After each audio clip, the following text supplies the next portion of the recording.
It is day 6 of getting rid of the parenting noise and trying to parent authentically for me and not hearing other people's voices telling me how to do it. That has been my biggest revelation throughout this process. That when I'm thinking about parenting styles, it's not that I have always adhered to a specific parenting style.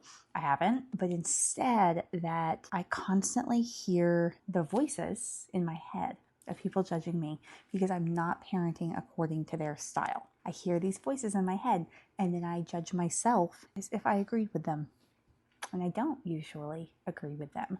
And that has been a really fascinating revelation. So yesterday was a really interesting day because I barely saw Branham. And I actually realized later I said I barely parented, which is completely untrue. It's just that I was parenting Jack, and Jack is 8, and Jack is also a very typical first child. So like he's a lot easier in most ways, both because of his age and because of his personality. I was parenting. I just wasn't parenting a 3-year-old, which is like one of the hardest ages to parent. So it felt like I was parenting.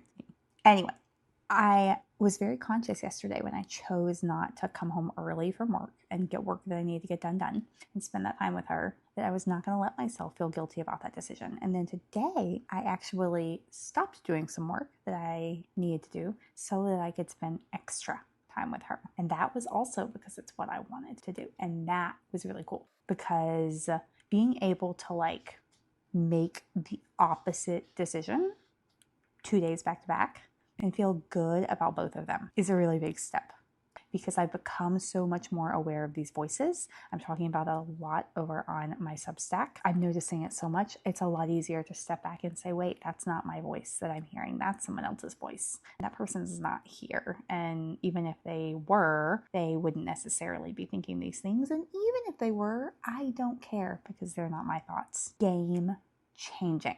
Tell me if you have these voices in the comments.